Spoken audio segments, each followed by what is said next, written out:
Akhirnya Nabi Syuaib tidak menemukan jalan lagi untuk mendakwahi mereka. Maka dia memohon kepada Allah untuk segera menurunkan azabnya kepada kaumnya yang membangkang. Ya Tuhan kami, berilah keputusan antara kami dan kaum kami dengan hak, adil, dan Engkaulah pemberi keputusan yang sebaik-baiknya.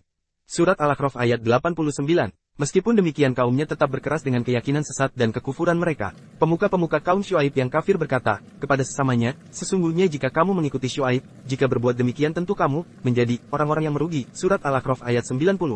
Setelah itu, Allah menurunkan azab yang bermacam-macam kepada mereka. Azab bermula dari hawa panas, karena Allah menghentikan aliran angin kepada mereka selama 7 hari. Saat itu tidak bermanfaat bagi mereka air maupun naungan, Allah berdiam di kediamannya.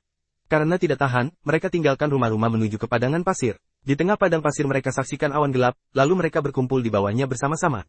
Ketika semuanya telah berkumpul di bawahnya, Allah melontarkan kepada mereka bunga api dan meteor, kemudian Allah guncangkan bumi tempat mereka berpijak, berbarengan dengan itu, suara keras mengguntur menimpa mereka. Maka, dengan aneka macam azab tersebut mereka mati bergelimpangan. Kemudian mereka mendustakan Syuaib, lalu mereka ditimpa azab pada hari mereka dinaungi awan. Sesungguhnya azab itu adalah azab hari yang besar. Surat Asy-Syu'ara ayat 189.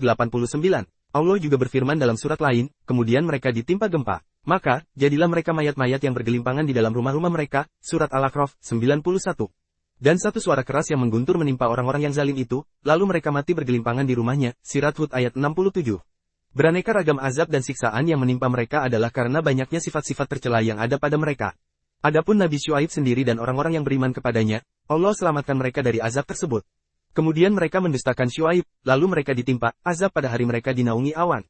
Sesungguhnya azab itu adalah azab hari yang besar. Surat Asy-Syu'ara ayat 189. Allah juga berfirman dalam surat lain, kemudian mereka ditimpa gempa. Maka, jadilah mereka mayat-mayat yang bergelimpangan di dalam rumah-rumah mereka. Surat Al-A'raf ayat 91. Dan satu suara keras yang mengguntur menimpa orang-orang yang zalim itu, lalu mereka mati bergelimpangan di rumahnya. Surat Hud ayat 67. Beraneka ragam azab dan siksaan yang menimpa mereka adalah karena banyaknya sifat-sifat tercela yang ada pada mereka. Adapun Nabi Syuaib sendiri dan orang-orang yang beriman kepadanya, Allah selamatkan mereka dari azab tersebut.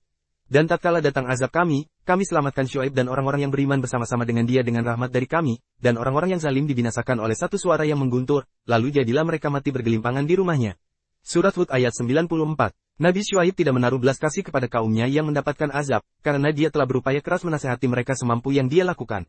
Namun ternyata hati kaumnya telah keras membatu sehingga usahanya tidak bermanfaat bagi mereka.